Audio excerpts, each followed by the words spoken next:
Okay, so just trying to make sure that audio is great. Hello everyone. I just wanted to make sure because um, I came in quite late. That's because it's been a little bit of a long day today. But again, I just thought it was good that we do this and make it a culture um, every single time, basically. So yeah, um, welcome everyone. My name is Busola. As always, your handsome host. I think I the word I had to say that. So, but on one side. So today, basically, so some of the had in the course of the month. Because Àṣà Wa really started um, earlier this month, and I think just looking back on the number of streams that we have had, um, it feels really good to know that we thought about this and we started it. I know it's not perfect yet. Quite a number of things that still need to get right and done. But like I said, I'm glad we started and started in a very imperfect way. And then, of course, we then know that, you know, we can proceed and then begin to look at places where we need to make adjustments in the future. So basically, we're just going to be reflecting today and be very grateful if I can get feedbacks in the comment section, how the entire stream had been for the month. But of course, there are things I already have in mind. I have in mind already lined out that I'll touch base on. Um, if you watch some of our short clips, I really want to believe that you watch some of our short clips. If you don't, you can check them out on the YouTube channel. It's the Tayari.Yoruba YouTube channel, right? So, um, just give me a minute. I'm still trying to confirm if if our audio is okay. I remember one of the streams that I had that I did, and for about 18 minutes, the audio was not in good shape. So, and as of this time, I do not really have anyone to look at this for me. Okay, so I was saying that um, you could check some of our videos on YouTube for some of the for some of the clips that we have done, which is as a product of every of the conversations that we have had at the beginning of this month. So we started off with fact sharing. Um, we started off with some fact sharing. Just some very imperative things regarding what's it called? Some very imperative things regarding um, um, language, heritage language, and the likes, basically. And I think that was one of the very interesting, what's it called? Times, forgive me, like I said, I'm trying to confirm that our stream is doing well on YouTube. so I'm not making the same mistake that I made the last time. So I was saying that um, that first stream was really one of the most interesting one for me. Um, one of, not the major. Right. I think the most interesting one was the last one that I had with that we had with Diana, where um, she was walking us through how important some important things to note about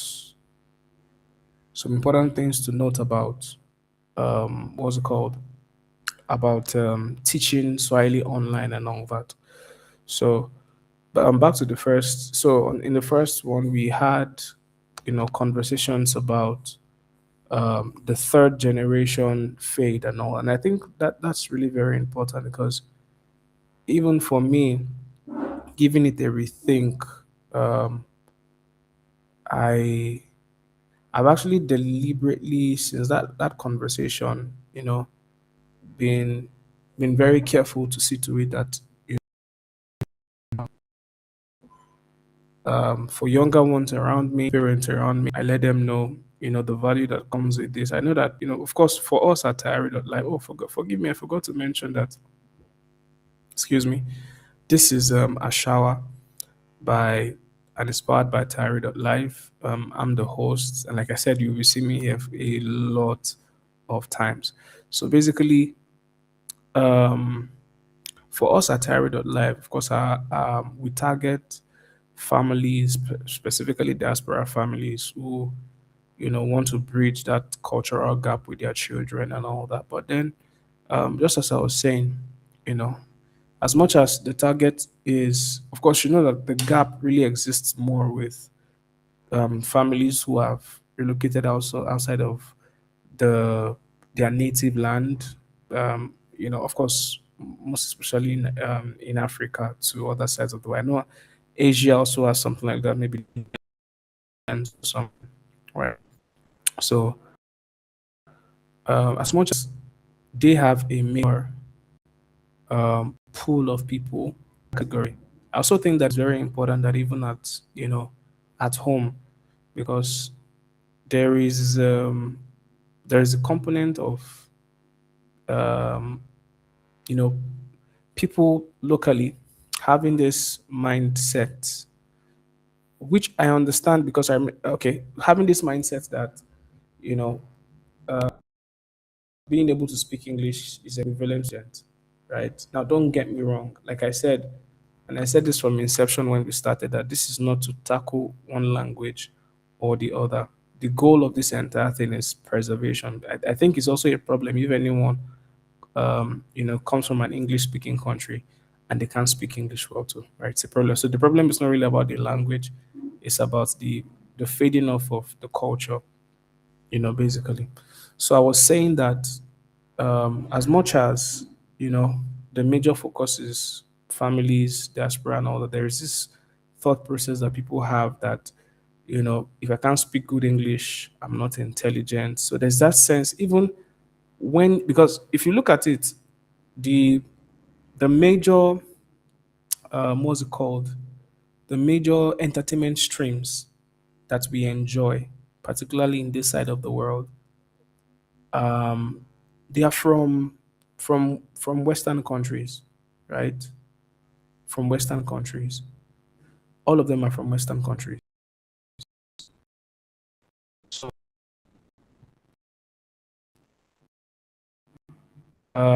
Marvel movies, so there's this tendency to assume, right? Um, about value, communal value, and this is something I'm still based on when I, reflect on the conversation with Maven and all that. So basically, this is to, I think it's very important for even people who live in their native countries to deliberately speak the language, as much as every single thing that they consider entertainment, every single thing that they consider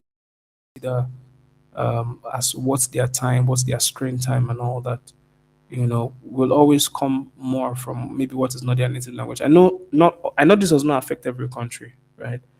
So, but I also think it's very important that um, as these lines of intelligence sometimes are being crossed. What I mean by lines of intelligence, I mean having the feeling because language, I'm not intelligent.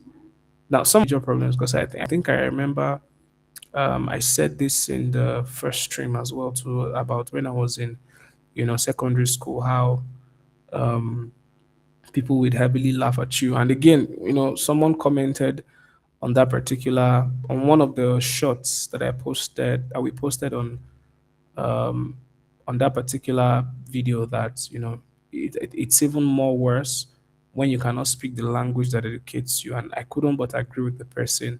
You know, I couldn't agree with the person less because it's true. If something educates you, you definitely should be a master at it. So, but the, the the entire basis for all of that is at the end of the day, the esteem problem that causes will be enormous, right? I can imagine, of course, it's been a long time I left secondary school, yeah. Um, but I can imagine the level of, um, feeling a young lad will have, um, having that kind of experience that, I mean, because I maybe made a blunder when trying to speak English, and everybody in class don't perceive me as intelligent.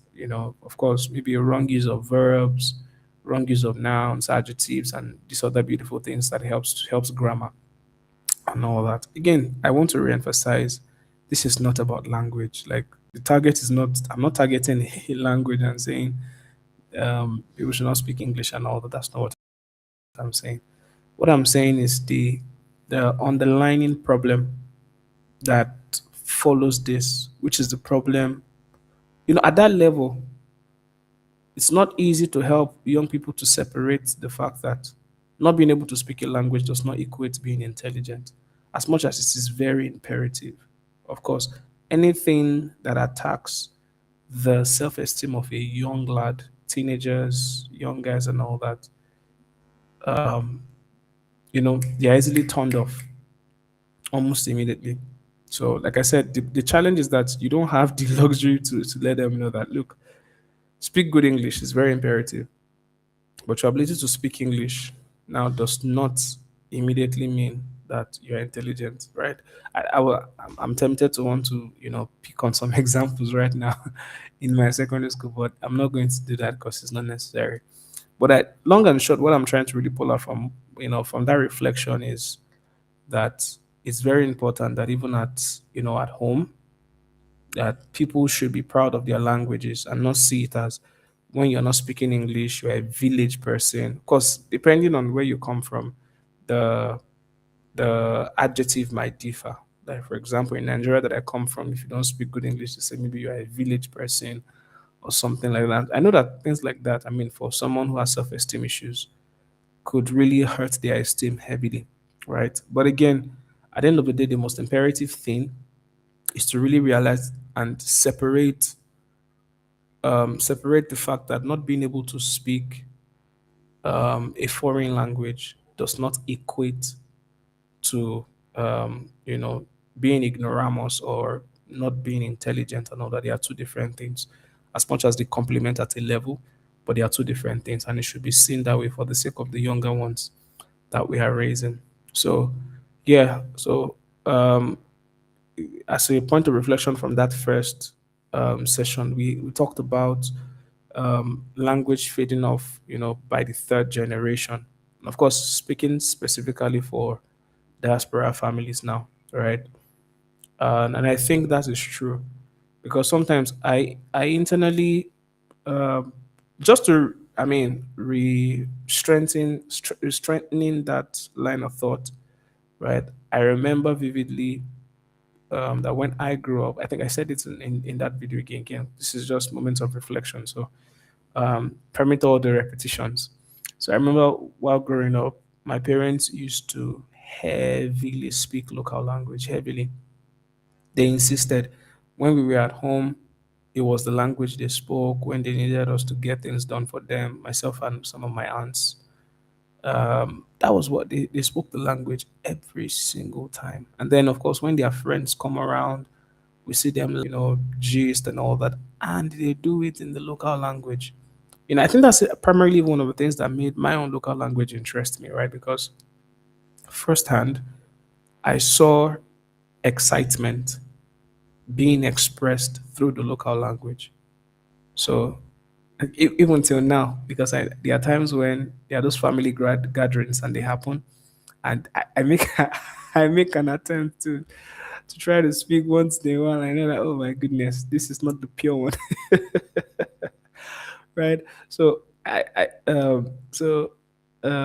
I mean, having to see them, laughing, having fun with their family members, and they are using the local language became very, very, very interesting to me till now, because once in a while I still have that privilege of traveling to, my state of origin and all that, and I hear the excitement when they are gisting, with loud voices, excitement. Of course, this exists in any culture, right? Basically.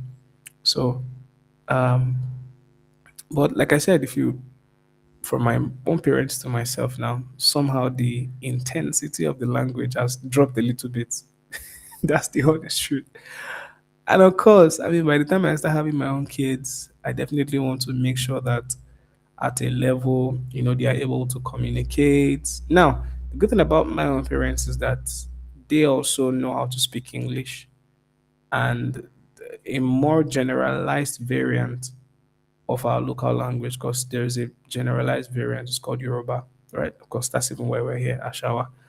Um, so they speak a more generic variant of the language. So um, well, again, like I said, it's just been in my line of thought that, I mean, by the time, you know I'm making an attempt to pass it, if I'm the one who will be making an attempt to pass it on to my children now, it won't be as authentic as it was from my own parents, right? Because a huge portion of my own academic experience, a huge portion of my growing up was done, of course, with a blend of that generic um, language variants that I mentioned, and English. And of course, I particularly even grew up in an era where, I mean, if you did not know how to speak good English, people will laugh at you. And that was even one of the things that also informed my learning to speak the language well. Of course, no teenager wants to get laughed at. So I remember vividly even going to read the dictionary just to get new words to be able to flaunt in front of my friends, and all of that. So, but that's by the way. So, yeah.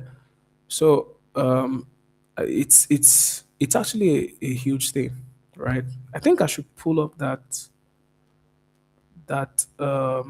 slide that we used, so some of our first time guests can have a look at exactly um, can have a look at some of the. Okay, I'm trying to get it up here, but I'm not able to. Okay. Uh,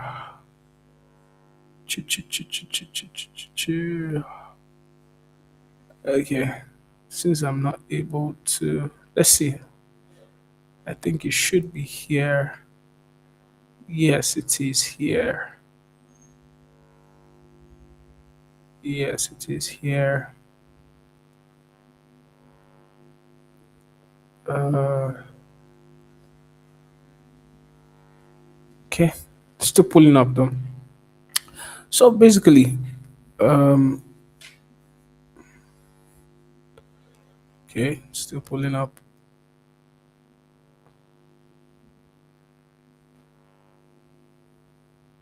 Okay, it's still pulling up. I remember it was even from this. Was yeah. So here we are. So yeah. So there's the three generation rule, right? Three generation rule around. By the third generation, language would have faded out and all that. And yeah, so this was really where our what's it called?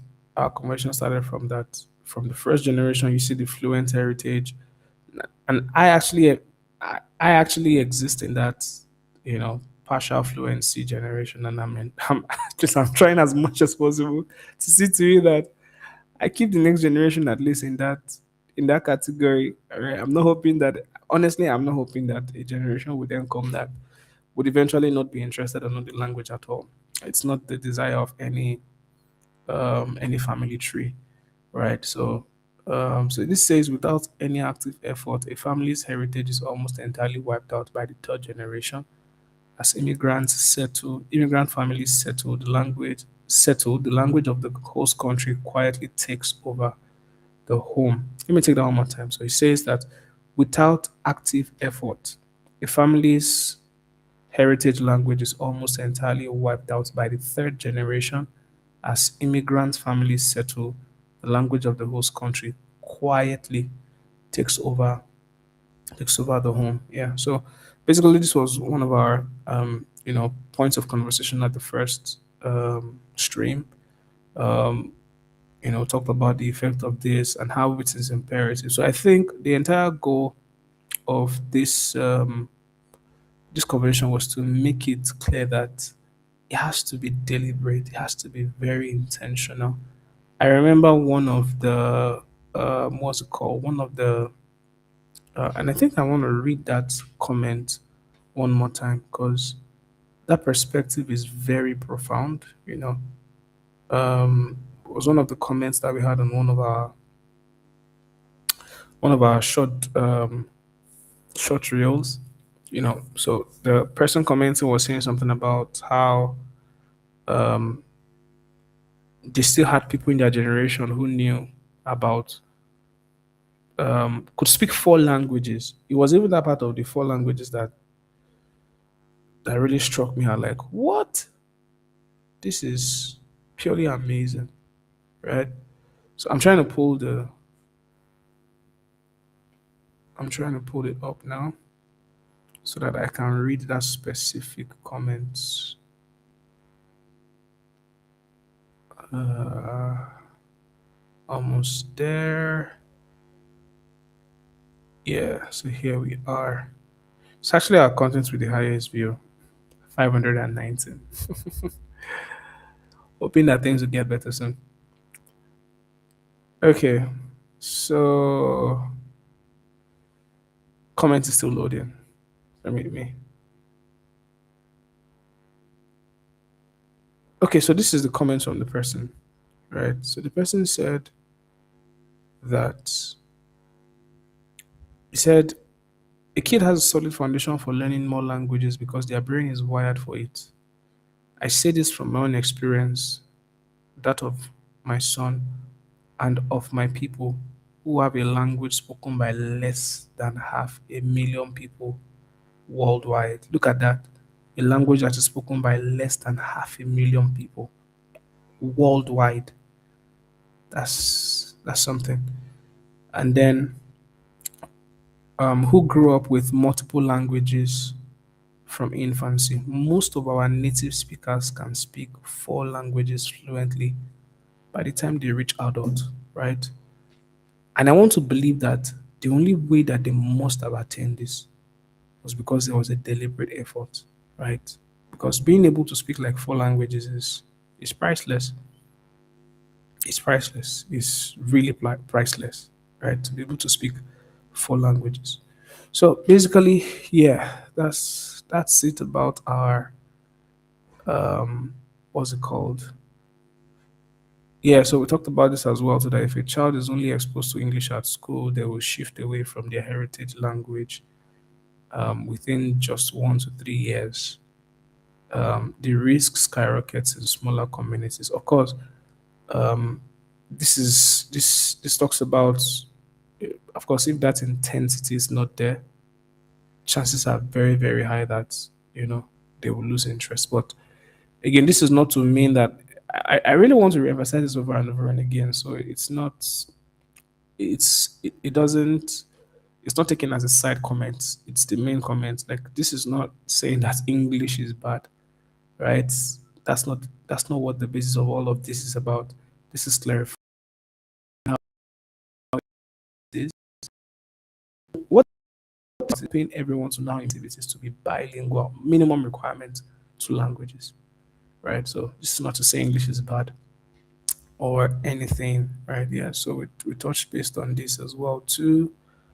Um, when we lose the language, who do we lose? Losing a heritage language doesn't just erase words, damages family bonds. And I think, yeah, I talked about this too, how, because by the time the two generations, the English only generation and the native fluent generation, by the time they then meet to have conversations, you see that there is a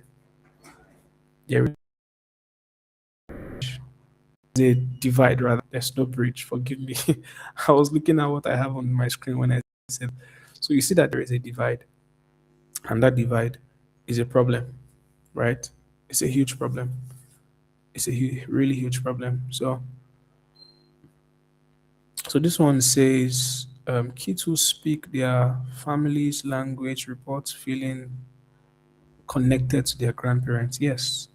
So basically, I'm just we're just reflecting over some of the things that we have done, earlier from the beginning of this month. But yeah, but let me not spend too much time on this because I still want to talk about some other things.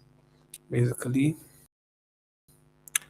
yeah. So I think we talked about language builds a bridge, and this is very very important. I think this should not be underestimated.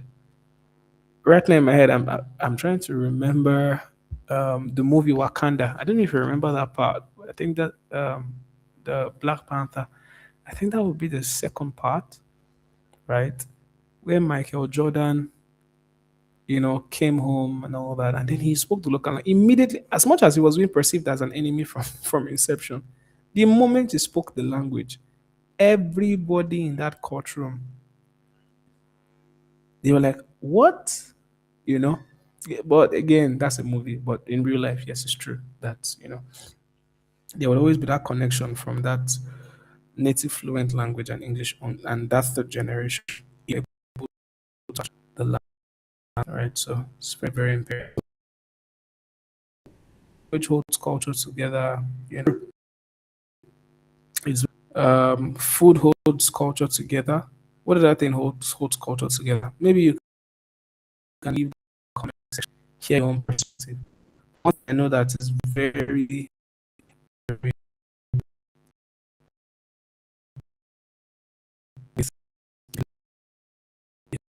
because language aids communication. Communication allows emotions to flow, and then it gives room for one to be easily understood, right? So, yes, it's powerful. Basically, it's powerful.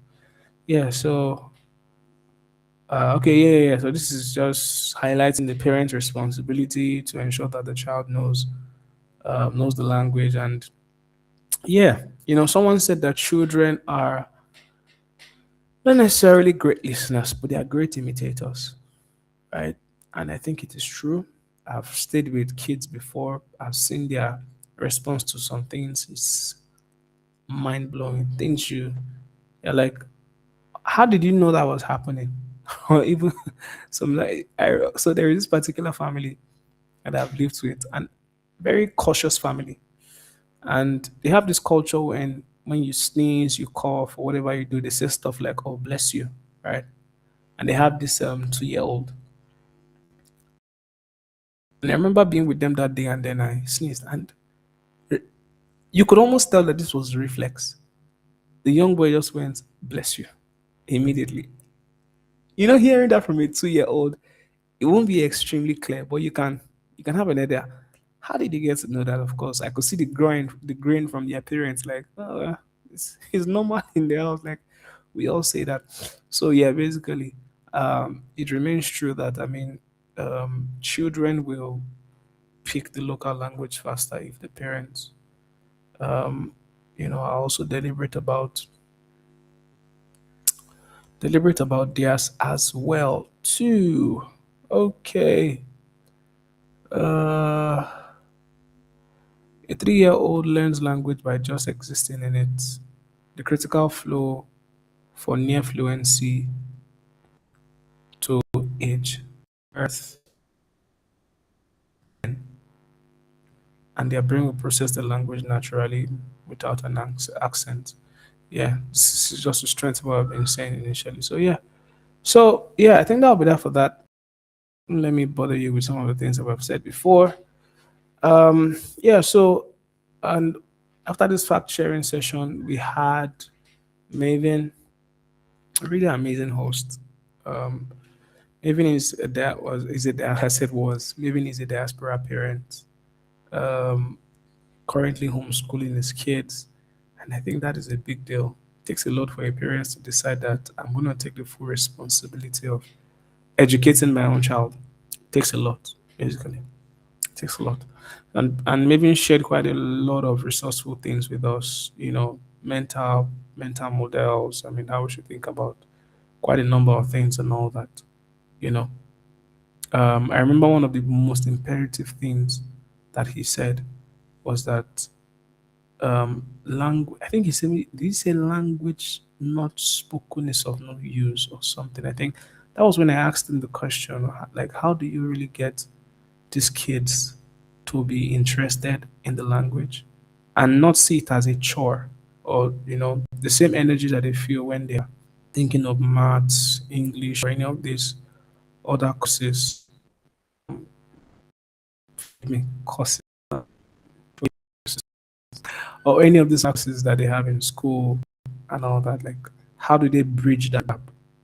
And he made it clear that it really is just ensuring that just speak what you know.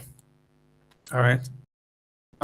That brings it to what we read, that a child language just by existing in that environment. And he said something very important that I also picked, which I've resolved that I'm going to deliberately be doing myself. Is he said that for all of his external communications, for example, like communication with maybe the police when they are driving out, at the store, you know, he deliberately speaks the language. He's actually Kenyan. This, of course, their primary language is Swahili, right? So, so I have a bit of a lighting issue at this point. Um, okay, let's see. 1 minute. Let's see. Is it any better? Okay, yeah, I think it's a bit fair. So, yeah. So, like I was saying, so he said, I mean, he's been having for most of the conversations that he has with, you know, when he steps out and all that, he ensures that they're in the local language. Like I was saying, that I mean, it's something that I've decided that personally I'm going to adopt to see to it that you know, in and I think and I was saying in that particular stream to him that I think the real value that comes with is helping the child know that the language has community value, and it's not just it's not just I don't know how to describe it, but yeah, basically that's it. I think to a large extent, the extent to which we're able to help someone see that something has value immediately without any extra effort, it strikes interest, right? It's a no brainer. They just become interested almost immediately, right? Yeah. So, yeah. And basically, that was it with maybe quite long conversation, right? But I think you can check it out. Particular stream, I'll try and see if I can link it up to this live at some point. Because you may not be able to see it now, but I'll try and see if I can link it up very soon. So the um the name of the title, forgive me, the title of the stream would have been the view of a parent, of a diaspora parent, something like that. Just check it up. Check it up on our channel. You know, you would get the actual video. So yeah, and then after that we moved on to having Diana Mekubo. That session was awesome. We had like 1 hour 30 minutes straight just talking, asking her questions. I mean, Diana Mekubo is a she's an online educator, well trained, very sound with taking kids Swahili. She takes Swahili online for Tayari.live. Oh, by the way, I've just been talking and talking and talking without saying this.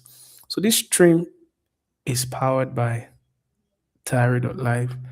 I think you want to check out our website, right? Check out our websites at app.tayari.live. Right, so I'm going to pin it here so you can have it. Okay, it's pinned, and then yeah, so that's it. So give it a shot. Check our stream. I said check our stream. Check our website, and I mean, give us some great feedbacks. Um, Basically, we're a language community bridging that gap for parents who want to help kids catch up with their local languages, right? Yeah, so that's so. Check the stream. Why am I saying check the stream every single time? Click on the link and check the website, right? And then, like I said, um, I'm not sure I typed that correctly. Okay, I'm not sure. I'm not sure I typed that correctly, but just in the case if it doesn't go through, HTTPS. Uh, no, okay, I think I typed it correctly. It should go through this way, right? It should go through that way. So, yeah, so I mean, Diana Mekobo brought a lot of perspective um to the idea of teaching because one of the things that I aimed at for that particular session was I was hoping that for people who are actually um thinking of transitioning into teaching language online, because I know that's been done before, even as much as if you may have many people who are already doing it, can be very tedious mentally because people want to be sure are they making the right decisions and all that. So one of the things I really aimed at for that particular session was that I wanted her to help us to clarify how easy it is, some of the things that we needed to put in perspective if you are thinking of actually teaching language online. Because one of the things that I think I've not really emphasized well about, um, language heritage, it's not even just the benefit alone of the child being able of children now, being able to speak the language and feeling connected to their family. It's also the component of the opportunity it creates for people who know how to speak the language and have the ability to teach it, right? I remember in the stream with maybe, and I mentioned something about, think of think of physics in Swahili, geography in Swahili, but then that luxury is not there because we were not the first, or let me say, whatever local language, the African countries, we're not the ones who discovered those body of knowledge to be able to document them and then pass it on for global usage, right? So it just makes sense that the ones who discovered them, documented in their own language, but that's on the other side. So I was trying to say that um, now that gives the opportunity to a local, not a local, because I should stop using that word, the native language speaker who is able to speak their language. So then that gives me the opportunity to then be able to, you know, um, pass pass information, right? And also, there's now the financial benefit that comes with it because they won't teach for free, right? And this is also one of the benefits too that comes, I mean, particularly when you're teaching from here, a diaspora family. As much as, yeah, they may pay you your local currency, but then if you're blessed enough, you then find a parent who will be willing to pay you in the currency of the country that they're reaching you out from. That kind of opportunity. So think of I don't, I just want to pick Nigeria for an example. So think of a Sheun, for an example, who lives in Nigeria, can speak Yoruba very well, and is able to connect to the diaspora family who are willing to pay him maybe like, $10 per hour or $8 per hour to teach their kids Yoruba. You know, at least with respect to the exchange rate, Sheun may not have been able to get that kind of an opportunity, right? But for the fact that he has something valuable. Now, of course, this spreads across any body of knowledge. I'm a software engineer, content creator as well. Too. So I know the value that comes with owning skills that can be transported, um, you know, independent of any um, physical physical connection barriers and all that, right? So I know the value that comes with it.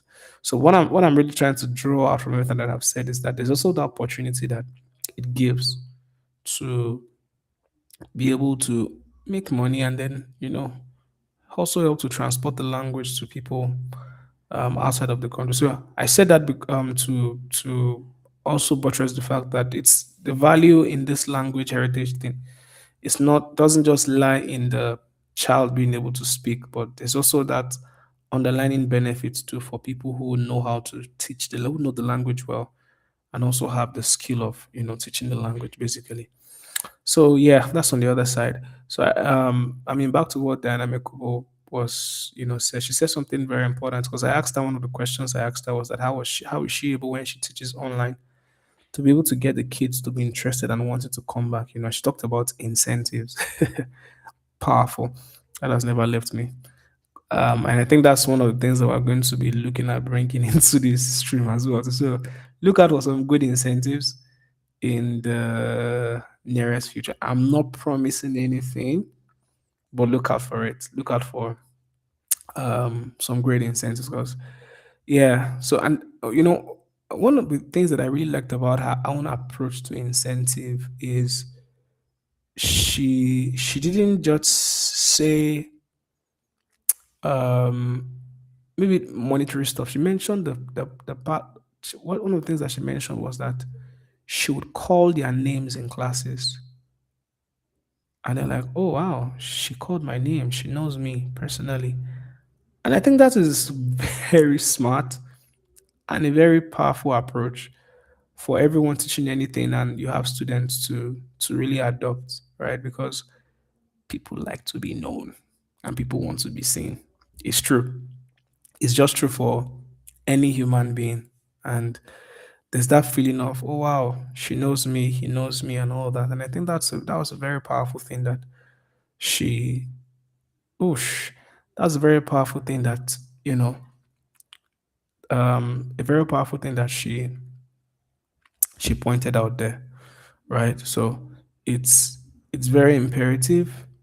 The whole idea of incentives during the class. I think she also mentioned uh, just a minute.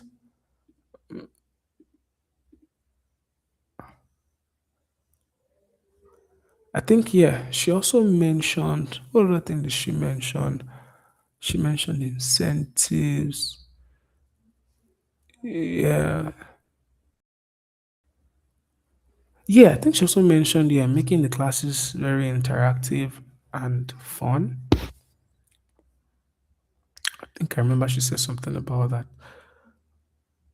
1 minute.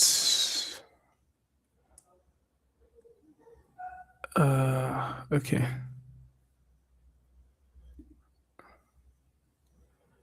Ch- ch- ch- ch- ch- Mm, Oh, forgive me. I'm trying to make some corrections. Okay, that on the other side. Sorry about that. So basically, she talked about the issue of what's it called now? She talked about incentives, and she talks about making it interesting. And I think that's really the hard part for most people who treat whatever they are doing like a chore. As long as it does not feel natural, if it does not feel something, if it does not feel like something that you are interested in, right? Even for me, because I remember conversation. Remember after that, this was something a huge thought with respect to this stream, right? Because honestly speaking, interest interest is transferable, it's tangible, it's like conviction, right? When someone is convinced about something, their energy around that thing is very, very transferable. It's palpable. It's you can't deny it, right? And I said that to, I mean, buttress the fact that the matter of in the matter of interest plays a huge role in how the matter of the interest of the tutor now plays a huge role in how interested the students themselves, you know, will be in the entire stream and all that. In why do I keep saying stream? Why do I keep saying stream rather? I meant in the entire class, right? It will heavily inform how they will be interested and all of that basically. Yeah. So yes, there's a lot to catch up on in the coming month. And I would want you to keep a huge tab on us. Like I said, I'm glad we started out the way we started out earlier this month. It's not perfect. We're not there yet. Actually, one major challenge right now, but again, we will be here because I know how this will help one or two persons. You know, we can say one or two things that can be of help to someone who has been trying to gain perspective with respect to this subject matter somewhere around the world. So um, I think it's great that we started out, and then we can begin to iterate and get better from here. So this is really where I would want to draw the curtain. Thank you so much for being a part of this live. Um, from next from next month, which is tomorrow, actually. So I'm going to be bringing in more facts, just things to help us, know the value of this language heritage thing. It's very, very important. The thing that we're trying to meet on Àṣà Wa and at Tayari.live is a tangible need. It's something that the gap is out there. The gap is extremely out there. Currently, let me just say this tangentially before we close the curtain. I was looking at one of the highlights of the current, as of when this stream was being recorded. This was in 2026, and the World Cup was ongoing currently, or is ongoing currently as of this recorded. So I was looking at the French team, and literally every person on that team is African. The French team, France, literally every person on the team. Now, what am I trying to draw from there is look at the pool of talent, right? That is being drawn from here over there. And I know that for most of them, I mean, they are already, I mean, French speaking Africans over there and all that. Because I know that for France, they have a huge tie with Senegal. Is this, I think Senegal, some of those countries that are French speaking countries in Africa, but that's on the side. Now I said that primarily because it's to tell you how wealthy we are as a continent, right? So currently, the football team of France is is being spearheaded by Africans, of course, not trained in Africans. I need to add that caveat, not trained in Africans, but they're Africans, have African roots, from African descent, right? So the need that we're trying to meet here at Tayari is a real one. Like I said, just imagine if those pool of talents were here. Someone is saying, is it the language that took them there? Well, not necessarily the language, of course. But again, like I said, there is that part where I know it's a larger issue beyond the language thing, right? A larger issue around, I mean, how their own local, why do I keep saying local? How their own needs, uh, um, it's not being, developed and all of that, right?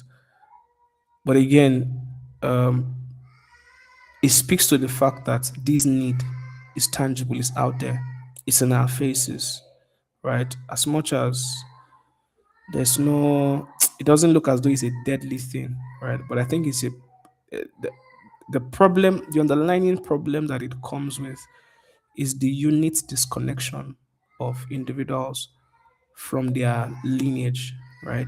And I think that is it's a need that we're trying to meet here. And I'm hoping that as we continue to stream in the coming months, we're going to be having more guests help us gain perspective on the necessity for these things. Even some of the things that maybe I've not been able to mention and put together in my own research and work coming to get up for the stream. All right. So yeah. So I think that's it basically. All right. This is Àṣà Wa and I am Busola. I'm your host. I think I'll be drawing the curtain for this month. It's been a good time. I think we'll be doing this every single month where we'll just have reflections of how the entire month has been, lessons that have been drawn. I like repetition because it strengthens memory and it helps to easily apply, what has been said and not just keep it as junk data in the brain and all that. So, yeah, basically. So, thank you so much for being a part of this stream. Either you're watching in real time or you'll be watching later on. Thank you, thank you, thank you, thank you, thank you. Make sure to leave a like, make sure you subscribe. Kindly check our website at Tayari.live. We're working heavily to help bridge the language gap that exists in the world. We are very concerned about it. We know it's a real need. That's why we're investing every single thing that we have, human resources, our tech, every single thing. I'm going to be bringing some conversations on, you know, language and ed tech in the closest future, and I know that will be very amazing, so that more people can also, um, you know, either look into this or, of course, which I would want you to use Tayari.live solution, right? I would want you to use Tayari.live solution. Just have a look. Good thing about it is that you have, maybe I should quickly um, display it one more time before we go. So you can have a look. Yeah, so it's a very easy to use website, right? Very easy to use. You have the parents dashboard here. You have the AI grammar here. These are some of the previous conversations that I've had with the AI grammar. So you can ask things like, how how do I say goodbye to my viewers?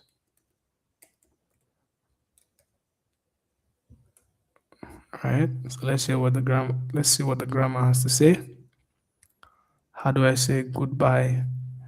So this is AI powered. It's an AI feature.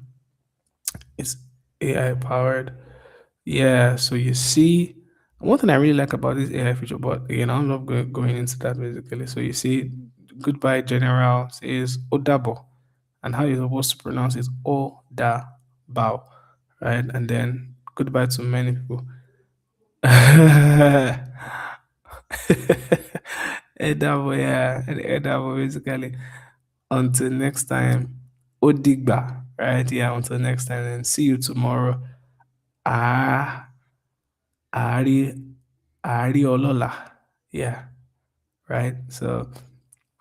Yeah, so just have a look, parent dashboard. This is the learning section, right? Learning section. Let's do this later. We have the bug tracker here. Really very easy to use website. All right. Nothing complicated. So take a look at Tayari.live. Like I said, experience it for yourself. Give us feedback. There's still a lot that we're working on to make sure that everything is seamless and amazing. So thank you so much again. My name is Busola. I'm really hoping to have you more and more. Like I said, follow us on all social media. We're on TikTok. We are on Instagram. Follow us. Give us a word. Let us know something that we can do better. This is more like a community thingy, right? So yeah. So thank you so much, and I will see you in the next one. On